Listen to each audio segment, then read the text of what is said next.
khairan, siapa yang Allah pengen ngasih dia kebaikan, Allah kasih dia musibah atau ujian. Kenapa bisa seperti itu, Ustaz? Fa inna ma'al usri yusra, inna ma'al usri yusra. Seolah-olah Allah bilang di dalam ayat itu, kalau kalian mau dapat kemudahan, biasanya lewatnya kesusahan dulu. Kalau kalian pengen dapat keberuntungan, biasanya dapatnya kerugian dulu. Tapi keberuntungan dan kerugiannya pasti nggak sebanding. Keberuntungannya jauh lebih besar daripada kerugiannya. Kerugian itu kayak modal doang, DP. Jadi kalau kita mau dapat kejutan dari Allah, Allah kasih kita DP. DP-nya apa? Ujian, DP-nya musibah, DP-nya rasa nggak nyaman. Itu DP tuh. DP terhadap apa? DP dari Allah terhadap hadiah-hadiah besar yang Allah pengen ngasih ke kita setelahnya. Cuman banyak orang yang menolak DP ini. Sama kayak kita misalnya. Kalau kita mau ngasih dia hadiah, kita kasih dia kayak kejutan dulu. Dia lagi ulang tahun nih, disiram air dulu. Setelah itu dikasih hadiah-hadiah yang mahal. Rela nggak disiram air demi hadiah? Rela, udah siramin lagi aja. Kalau setelahnya ada hadiah. Yang kita nggak rela, kalau setelah disiram disuruh bersih-bersih sendiri dan nggak dikasih apa-apa, kan nggak rela tuh. Berarti ini bab iman. Yakin nggak kalau Allah tetap ngasih hadiah? Kan sabar dan iman itu ternyata tahu aman, kembar. Kalau kita yakin Allah ngasih hadiah setelah ngasih kita DP ujian, ya kita akan sabar. Gak apa-apa deh, bentar lagi mau dikasih hadiah, digini-giniin juga gak masalah. Dibully, diapain sama Allah, biarin aja. Ya Allah saya sabar, kan bentar lagi mau dikasih hadiah nih. Ini masalah yakin. Tapi kalau kita gak yakin, apa sih maunya Allah gitu kan? Begitu kalimat ini keluar, maka yang muncul setelahnya adalah mengeluh, berputus asa, dan gak akan sabar menghadapi ujian. Ujian, kata Nabi, may yuridillahu bihi khairan, siapa yang Allah pengen kasih hadiah, siapa yang Allah pengen kasih kejutan, siapa yang Allah pengen kasih pertolongan, siapa yang Allah pengen kasih kebaikan, yusib min, Allah akan uji dia dulu. Ini sunnatullah. Sehingga kalau kita lagi diuji, yang kita lihat jangan ujiannya, apa setelah itu. Gimana ngelihatnya Ustaz, gak kelihatan? Dengan mata hati. Istafti qalbak, tanya kepada hatimu, kelihatan enggak? Dengan mata hati. Gimana ngelihat dengan mata hati? Dengan iman, saya percaya Allah pasti ngasih kebaikan setelah ini. Orang Allah sendiri yang ngomong, enggak ada satu huruf pun di Al-Quran yang salah. Apalagi satu ayat, apalagi dua ayat. Fa inna ma'al usri yusra, ditegesin lagi. Inna ma'al usri yusra. Tapi usr dulu, baru yusr. Dikasih kesusahan sedikit, dikasih kemudahan yang banyak. Dikasih kesusahan sedikit, dikasih kemudahan yang banyak. Ini yang kita coba bangun, tajdidul iman. Bangun memperbarui yakin. Sehingga ketika kita diuji, sedih, wajar. Mengaduh sedikit bukan mengeluh ya. Kalau mengeluh kan nyalahin Allah. Kalau ngaduh, yang namanya orang dicubit kan, itu ngaduh. Tapi kalau, apa sih maunya Allah? Nah itu ngeluh. Antara mengadu dengan mengeluh berbeda. Mengadu, itu manusiawi. Sedih, itu manusiawi. Air mata, bahkan bukan hanya manusiawi, itu rahmat dari Allah. Orang yang gak bisa menangis itu yang bahaya. Kalau kita masih bisa menangis, berarti kita masih peka hatinya. Bukankah anak kecil paling sering menangis? Berarti hatinya peka. Siapa lagi selain anak kecil yang paling sering menangis? Cewek. Cowok itu emang gak punya perasaan, makanya jarang nangis. Cewek dikit-dikit nangis. Jangan bilang, cemen banget sih nangis, cengeng apa. Enggak, karena dia perasaannya lebih peka dari kita. Itulah kenapa Allah menitipkan bayi kepada perempuan. Kalau dititipin ke laki-laki, hancur. Di balik kepekaan perempuan, di balik sensitifnya perempuan, di balik perasaannya yang luar biasa, di situ Allah Subhanahu wa taala menitipkan amanah, dia yang paling baik dalam merawat bayinya. Perempuan secara umum mungkin lebih banyak bicara daripada laki-laki ya. Walaupun ada orang yang perempuan pendiam banget, ada yang nggak ngomong sama sekali, misalnya diem-diem aja, ada. Tapi secara umum perempuan lebih banyak berucap daripada laki-laki. Emangnya ini kekurangan? Bukan. Ini kelebihan. Kalau dia berikan itu dalam hal yang tepat. Apa yang tepat? Mendidik anak. Justru karena perempuan banyak ngomong, lebih baik dalam mendidik anak daripada laki-laki. Laki-laki itu kurang mendidik, kurang mengedukasi kepada anak dengan usia tertentu karena dia jarang memahamkan. Salah hanya marah, salah hanya ditegur. Kalau ibunya jelasin, gini sebelum tidur ibunya yang ceritain banyak cerita. Saya sendiri ngalamin. Sering mana seorang ayah sama ibu interaksi sama anak dalam bentuk verbal? Sering ibu. Jadi menangis itu rahmat dari Allah. Gak apa-apa, nangis saja. Dan itu tidak disebut mengeluh. Kamu kok nangis sih? Kan orang Islam harus sabar. Emangnya nangis dengan sabar itu bertolak belakang? Sabar tetap sabar. Ya nangis jalan aja terus nangis. Nangis apa pakai nangisnya nggak cuma nangis doang. Emotikonnya juga nangis, berderai-derai gitu. Sampai air matanya menggenang gitu kan ya. Boleh lah. Ditambah lagi dengan visual menangisnya. Posting bahwa dia lagi tertusuk duri. Dengan postingan kaktus atau apalah. Dia pengen share ke semua orang bahwa saya sedang sedih. Sehingga nanti ketika ada orang yang menghibur dia dengan sedikit kata-kata yang sabar ya segala macam. Wah makin berderai-derai. Itu belum jadi. Kecuali dia keluarkan kata-kata mengeluh. Baru dia disebut orang yang banyak mengeluh. Berputus asa. Kalau mengaduh wajar. Walaupun ada nabi udah diuji berat gak mau mengaduh. Apalagi ngeluh. Zakaria. Digergaji mengadu aja enggak. Kenapa? Karena kata malaikat kalau kamu mengadu sedikit aja, maka Allah Subhanahu wa taala akan menghancurkan kaum ini. Dia kasihan kepada kaumnya enggak mau mengadu. Satu-satunya orang yang kita tidak boleh mengadu hanya orang tua. Atau itu mengeluh kalau untuk orang tua. Kalau yang lain enggak disebut mengeluh. Kalau ke teman, malas enggak apa-apa. Jangan sering-sering tapi. Apaan sih? Ke teman boleh. Tapi ke orang tua, saja, itu bukan lagi mengadu, itu sudah mengeluh. Khusus untuk orang tua. Kalau di antara manusia. Kalau kepada Allah dan Rasul, pastinya lebih dari itu.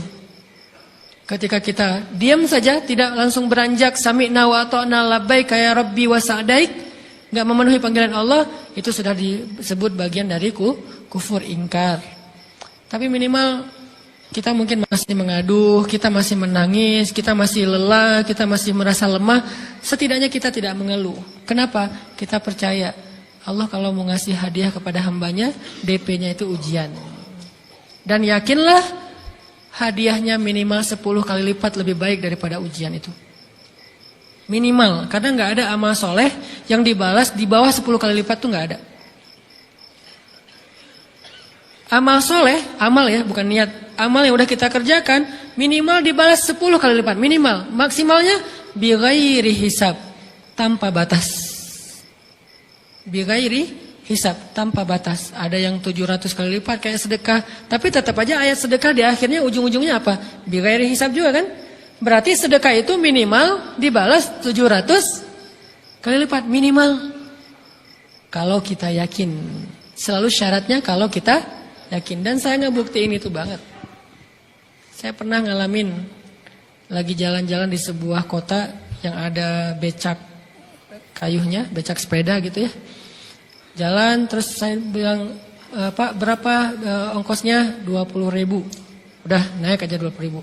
Karena kita keliling-keliling kota, ternyata saya jadi kasihan sama dia 20.000. Kasihan kan 20.000 dibayar keliling kota, walaupun pas mampir beberapa tempat mungkin dia dapat tips ya. Tapi saya nggak tega gitu, dia cerita tentang anaknya lagi sekolah, apa segala macam, makin bikin baper kan. Pas selesai, saya kasih dia 100.000. Dari 20.000 dikasih 100.000 karena kasihan. Dan saya yakin, nggak mungkin sedekah itu sia-sia. Kan Nabi bersumpah kan, demi zat yang jiwaku di dalam genggamannya, tidak berkurang harta karena sedekah. Demi Allah, kata Nabi. Nggak berkurang harta karena sedekah. Berkurang harta karena belanja? Ya. Berkurang harta karena pacaran? Banget. Modal banget kan? Apalagi buat cowok. Tapi berkurang harta karena sedekah? Nggak mungkin kata Nabi. Demi Allah nggak berkurang harta karena sedekah. Berkurang harta karena istri? Nggak. Karena memberi kepada istri itu pahalanya lebih gede daripada sedekah.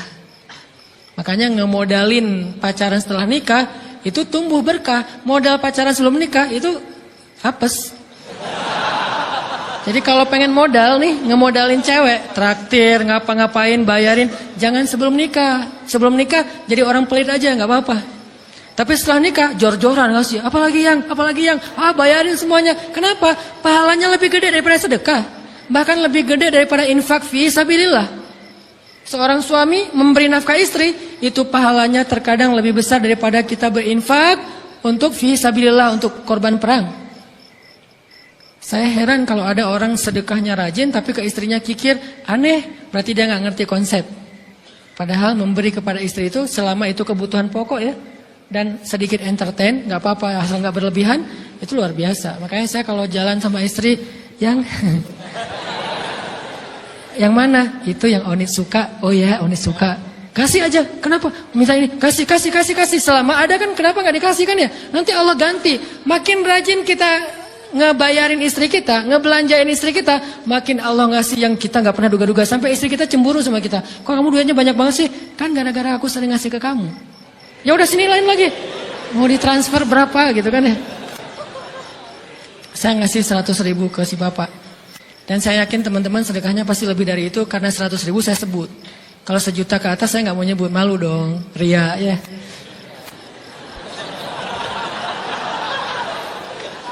Sebenarnya nggak pernah sih. 100.000 deh, karena kan kecil. Saya kasih 100.000. Ternyata begitu saya kasih 100.000, dia doa. Nah ini nih pentingnya sedekah ke orang yang membutuhkan tapi nggak minta-minta. Dia tulus. Dia langsung doa, ya Allah Pak, mudah-mudahan rezekinya lancar, berkah, bertambah dan segala macam, bahagia keluarganya. Doa-doa ini semuanya dikabulkan dalam hitungan hari. Pertama, bertambah bahagia rumah tangganya, dapat kecupan dari istri. Dia nganggap suami saya cowok banget sih. Mulai 1 nih.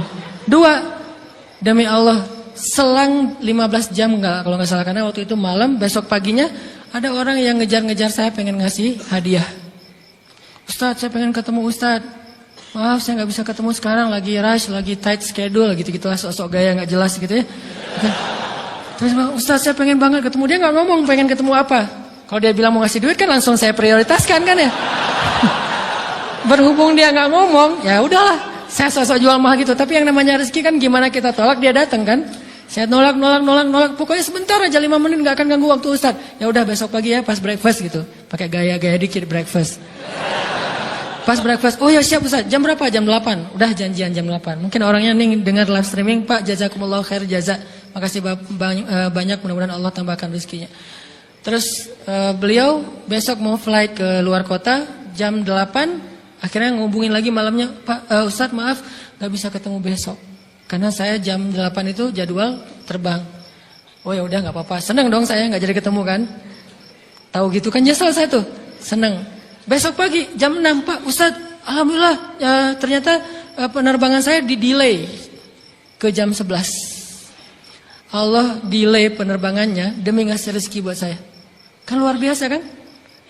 Ini hikmah kepedean saya, kegeeran kepada Allah gitu. Di-delay demi saya. Kan kadang-kadang GR ya di depan Allah ya. Robbi akroman kan gitu ayatnya. Allah memuliakan saya dengan istighfar tetap. Akhirnya saya bisa ketemu Ustaz.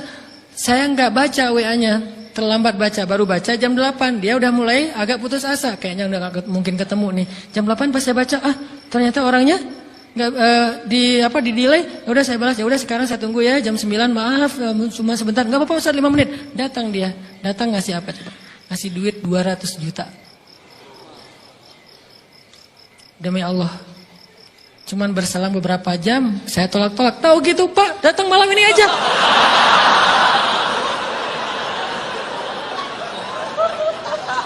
Harusnya malam itu juga saya cari orangnya. Kalau perlu saya yang nyamperin Bapak. Sherlock, saya kejar. Manusia gitu banget ya. Tapi Masya Allah di situ saya jadi tahu, oh doa orang itu lebih akurat, lebih mantap, lebih diijabah daripada doa saya. Mungkin bukan karena sedekah, tapi karena doa setelah sedekah. Ya Allah dan segala macam dimudahkan sama Allah. Itu luar biasa loh. Saya nggak percaya. Saya pikir main-main. Orang ini iseng kayaknya pengen ketemu doang, pengen selfie. Ternyata pas saya cek, ditransfer, di capture, Ustaz udah ditransfer. Saya, jangan-jangan ini jebakan Batman gitu ya. Nyari-nyari sana segala macam. Alhamdulillah ternyata emang niat baiknya pengen, alhamdulillah saya terkesan, saya dapat hidayah lewat Ustaz segala macam. Sekarang saya pengen membalas jasa Ustaz walaupun kecil 200 juta. Untung saya nggak kaget dan kemudian pingsan. Pak 200 juta, stroke kan ya, bahaya. Lebih mahal dari 200 juta. Ini keajaiban ya teman-teman. Jadi kita tuh, saya kan sering bilang, keajaiban itu terjadi tergantung tingkat iman. Bukan saya udah soleh banget, enggak. Saya belajar terus untuk yakin deh sama Allah. Modal kita tuh kan gini sebetulnya kan. Duit kita tuh banyak loh teman-teman, cuman gak disimpan di bank, gak disimpan di saku, disimpannya di sisi Allah. Bedanya apa sih? Kenapa kita kalau disimpan di bank tenang? Saya lagi punya duit banyak dari 100 juta, di mana? Di bank, aman. Kenapa kalau disimpan di saku aman, tenang? Kenapa kalau disimpan di Allah gak tenang? Kenapa kalau disimpan di Allah kita bilang gak punya duit? Ini kan gak fair sama Allah. Gak punya duit nih. Siapa bilang gak punya duit? Kan ada Allah, tinggal minta sama Allah. Tapi nggak ada wujudnya. Tapi kan ada janjinya. Bukankah janji Allah lebih kuat daripada wujud? Bukankah iman harusnya lebih mantap daripada sesuatu yang konkret yang kita lihat? Ada duitnya di sisi Allah. Kenapa nggak dikasih? Karena kita belum butuh. Kalau kita yakin duit kita itu ada di Allah, tapi dikasihnya pas kita butuh. Begitu butuh ya Allah, langsung dikasih sama Allah. Itu banget benar-benar terjadi dalam kehidupan kita. Pasti kayak gitu. Tingkat tergantung kita yakin apa enggak. Nih, kalau Allah bilang may yuridillahu bihi khairan, Allah kalau pengen ngasih hadiah kepada seorang hamba, Allah kalau pengen ngasih kejutan kepada seorang hamba, yusib, Allah kasih dia ujian sedikit aja. Wala nabluwannakum bisyai', sedikit, bisyai'im minal khawf wal ju' wa naqsim minal amwal wal anfus wath thamarat wa basyiris sabirin. Kami uji sedikit aja dengan rasa lapar, dengan rasa takut, dengan sedikit kekurangan ini dan itu, sedikit. Tapi wa basyiris sabirin, sampaikan kejutan kepada orang yang bersabar. Sampaikan kejutan kepada orang bersabar. Jadi bisa dibilang kejutan-kejutan hidup kita itu munculnya dengan iman dan sabar. Dengan iman dan sabar. Iman artinya yakin, husnuzon sama Allah. Ana inda dhanni abdi bi. Aku tergantung prasangka hambaku kepadaku. Sabar. Wasta'inu bis sabri was shalah. Minta pertolongan Allah, caranya dengan sabar. Kemudian dengan sholat. Pasti Allah tolong. Ustaz, saya udah sabar. Sabar lagi. Isbiru wasabiru. Kalau udah sabar, bersabar lagi. Sampai kapan Ustaz? Sampai Allah Subhanahu wa taala benar-benar mengakui kesabaran kita. Setelah itu Allah pasti kasih. Terus apa yang harus saya lakukan Ustaz? Buktikan di hadapan Allah kita itu hamba yang penyabar. Jangan bilang ya Allah, saya akan sabar. Jangan, tunjukin aja. Ya Allah, kurang apa lagi dari saya? Tunjukin aja.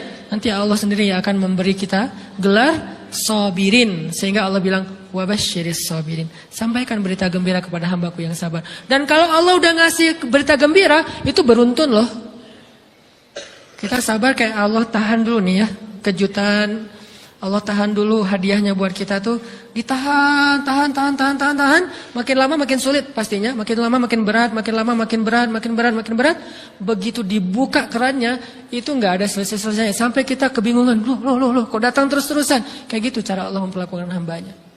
Nabi Ayub, sakit pertama, sakit fisik. Sakit kedua, sakit hati. 2 penyakit Nabi Ayub. Fisik pertama, beliau lumpuh, beliau sakit. Sakit hatinya apa? Ditinggalkan oleh orang-orang terdekatnya. Anaknya meninggal. Sedih kan? Kemudian pembantu-pembantunya pada resign. Makin kecewa. Dasar kalian. Kemudian teman-temannya pada menjauh. Grupnya nge-live dia. Bukan dia live grup. Grupnya yang nge-live dia. Orang unfollow. Tiba-tiba followersnya tinggal 1 doang. Yang tadi ada ribuan, sekarang tinggal 1. Istri satu-satunya yang masih setia mendampingi beliau. Tinggal 1 followersnya. Kebayang gak tuh? Yang posting udah sepi, udah gak ada yang nge-like. Istri aja yang nge-like. Ini nih Nabi Ayub. Ditambah lagi datang keluarganya ke rumah Nabi Ayub, gak mau ketemu dalam jarak dekat. Dari luar ngomongnya, Ayub, kami gini. Kemarin kamu harta kamu tuh kan kamu ada masalah minjam duit karena istri kamu nih. Gimana nih bayarnya? Terus mereka tutup muka, nggak mau tertular. Mereka bilang jangan dekat-dekat dengan Ayub. Yang lebih parah lagi ada yang sampai nuduh gini. Ternyata ya, kamu itu selama ini bukan orang soleh. Selama ini kamu tuh pura-pura pencitraan ordai. Ini buktinya nih. Ternyata akhirnya Allah tunjukin juga borok kamu, aib-aib kamu. Ternyata kamu itu selama ini orang munafik. Jadi Nabi Ayub malah dituduh orang jahat, orang yang terkutuk, yang selama ini mencitrakan diri sebagai orang baik, gara-gara sakit itu dituduh demikian. Sedih luar biasa. Bertahun-tahun. Ada riwayat mengatakan 17 tahun, ada yang mengatakan lebih atau kurang. 17 tahun ditahan semua kebaikan oleh Allah kecuali satu, iman. Sehingga Nabi Ayub tetap yakin Allah Maha Baik. Pokoknya yakin Allah Maha Baik. Allah gimana pun diuji, Allah Maha Baik.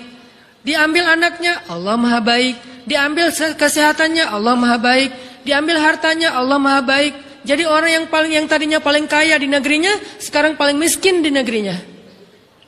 Kebayang gak tuh dibalik 180 derajat? Yang tadinya paling kaya, gak ada yang lebih kaya daripada Ayub, sekarang yang paling miskin. Gak ada yang lebih miskin daripada Ayub. Allah Maha Baik, Allah Maha Baik, Allah Maha Baik. Husnuzan kepada Allah. Dan itu gak sehari 2 hari, 17 tahun husnuzan kepada Allah. Pada puncaknya, ketika istri beliau harus menjual rambut, gundul, potong rambut, dijual demi apa? Udah gak tahu lagi mengemodalin apa untuk ngasih makan Nabi Ayub. Akhirnya nyari-nyari kerja gak ada yang nerima, jual rambut, pakai jilbab, di rumah gak buka-buka jilbab. Ayub curiga, yang kenapa kamu gak buka jilbab di hadapanku? Gak apa-apa, kan lagi musim panas, gak apa-apa, gak apa-apa. Akhirnya Nabi Ayub minta, tolong dibukain ada apa, curiga kan. Pas dibuka udah botak rambut istrinya. Nabi Ayub menangis, kenapa, apa yang terjadi? Istrinya bilang, suamiku gak ada lagi modal buat kita makan. Saya cari-cari kerja sana sini, gak ada yang nerima. Bahkan untuk mandiin hewan aja gak diterima. Akhirnya saya jual rambut saya, mudah-mudahan bisa untuk kita makan beberapa hari. Istrinya keluar, Nabi Ayub menangis, baru Nabi Ayub berdoa. Itu juga doanya malu-malu dan husnuzon. Malu-malu, husnuzon. Gimana kalimatnya? Rabbi, massaniyaddur. Ya Allah, saya sakit. Gitu doang ngomongnya. Bukan, ya Allah udah sekian tahun saya sakit, saya gini, saya gitu. Enggak. Ya Allah, saya sakit. Wa anta arhamur rahimin. Tapi tetap, ya Allah buat saya engkau yang paling baik. Coba, masih ngomong gitu. Arhamur rahimin. Enggak apa-apa. Jadi seolah-olah mau ngomong, ya Allah saya sakit. Tenang-tenang, saya enggak ngeluh, ya Allah engkau tetap yang paling baik. Gitu coba Nabi Ayub ke Allahnya tuh. Langsung Allah munculkan mata air di bawah kaki Nabi Ayub. Tiba-tiba beliau jadi basah, mandi, sembuh semua penyakit, rontok dengan semua luka-lukanya. Dan wajah Nabi Ayub semua tubuhnya menjadi muda. Yang usianya tadi udah 80-an tahun, tiba-tiba menjadi di antara 35 tahun. Itu usia ideal. Maaf ya, saya usianya kurang lebih segitulah. Usia penduduk surga antara 30 sampai 40 tahun. Itu usia penduduk surga. Dan usia itu mempertemukan 2 kebaikan. Fisiknya sudah sempurna dan akalnya juga kebijaksanaannya sudah sempurna. Kalau di bawah 30 tahun, fisiknya sempurna, akalnya belum sempurna. Kalau di atas 40 tahun, akalnya sempurna, fisiknya sudah berkurang. Antara 30, 40, 45 ya kurang lebih segitulah. Nabi Ayub menjadi muda lagi. Jadi keren. Persis kayak masa mudanya. Jadi kalau ngelihat foto yang postingan pertama di Instagramnya tuh mirip nih. Kan udah postingan yang ke 1000 ya. Udah berapa tahun dia pakai akun yang sama. Wah, mirip dengan yang dulu. Istrinya datang. Begitu datang, astagfirullahaladzim, ada cowok keren di rumahnya. Tapi mirip Ayub. Cuman gak mungkin ini Ayub. Langsung nyari Ayub, di mana Ayub? Kata Ayub, saya Ayub, suami kamu. Enggak, kamu bukan Ayub. Suami saya itu udah tua, suami saya sakit-sakitan, kamu bukan Ayub. Mirip sih. Akhirnya, saya Ayub, apa buktinya kamu Ayub? Ditunjukkan buktinya oleh Nabi Ayub. Apa buktinya? Nabi Ayub menyampaikan beberapa kenangan mereka berdua di masa lalu yang gak ada yang tahu kecuali mereka berdua. Itulah pentingnya kita menyimpan kenangan.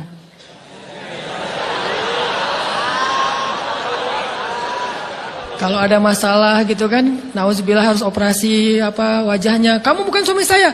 Ada buktinya apa? Ada satu hal yang cuma kita berdua yang tahu. Kalau perlu jangan satu hal, banyak hal ya. Cuma kita doang yang tahu. Orang lain nggak tahu. Pas disebut itu benar, tidak ada yang tahu masalah itu kecuali kita berdua. Akhirnya dipeluk Nabi Ayub ngajak istrinya untuk mandi di mata air yang sama. Istrinya mandi langsung muda lagi. Setelah itu Allah SWT beri mereka harta yang sangat banyak. Lihat kalau Allah udah buka, pertama fisiknya disempurnakan lagi, kemudian Allah turunkan air hujan. Diturunkan hujan bukan air, hujannya dinar dan dirham. Di belakang rumah Nabi Ayub itu ada tempat penampungan gandum gitu kan. Ada 2 tempat penampungan. Turun hujan pertama dinar. Sampai penuh penampungan gandum dengan dinar, koin-koin dinar yang 1 dinar mungkin harganya sampai 3 juta. Turun banyak, kemudian turun lagi dirham. Penuh, Turun lagi di atas atap-atap beliau sampai rumah Nabi Ayub dipenuhi dengan dinar dan dirham. Ini apa, ini apa? Nabi Ayub kaget. Setelah itu istrinya hamil. Setiap tahun ngelahirin 13 anak Nabi Ayub yang sudah Allah wafatkan. Lahir setahun satu. Wajahnya, karakternya, namanya semua persis seperti yang sudah Allah ambil. Seolah-olah mereka belum meninggal tapi mereka hanya pergi dan kembali lagi. Dibalikin semuanya. Dan Nabi Ayub lebih kaya berpuluh-puluh kali lipat daripada sebelum beliau sakit. Buah dari kesabaran. Artinya Allah kalau mau ngasih kebaikan yang berlipat ganda, yang luar biasa, yusib, Allah kasih dia ujian sedikit. Itu hadis Bukhari. May yuridillahu bihi khairan yusib min. Allah akan menguji dia. Dan yang terakhir yang kita coba bangun juga, ini saya yang lebih ke perasaan ya. Kalau amaliyahnya mungkin ustaz-ustaz lain mengajarkan amal riyadhah buat sabar segala macam. Ini lebih ke perasaan. Satu, kita yakin emang kita layak dikasih hukuman kayak gini, emang kita banyak dosa. Jangan terlalu besar kepala, saya nggak layak dihukum, saya nggak layak diperlakukan kayak gini. Kalau manusia ke kita wajar kita ngomong kayak gitu. Saya nggak layak diperlakukan kayak gini sama dia, oke. Tapi oleh Allah layak banget karena emang kita banyak dosa. Makanya kalau kita nggak kuat lama-lama digituin, banyak istighfar. Yang kedua, husnuzon, lebih keperasaan nih. Oh, Allah pengen ngasih saya kejutan. Sabar. Sampai kapan? Sampai Allah benar-benar melihat kesabaran kita. Yang ketiga, nah ini juga lebih keperasaan. Allah itu kalau kangen kepada kita, ngasih kita ujian. Terutama kita yang kalau nggak dikasih ujian, jarang romantis sama Allah. Kalau udah dikasih ujian, Allah Akbarnya tuh bergetar gitu. Allahu Akbar. Kenapa banyak ujian? Tapi kalau lagi normal, sholat mah sebelah kaki, santai aja. Kalau perlu bersandar gitu ya. Sholatnya nggak wudhu, tayamum cepet-cepetan, biar gampang gitu. Kan tayamum juga boleh Ustaz, kayak gitu-gitu. Kenapa? Kalau lagi normal.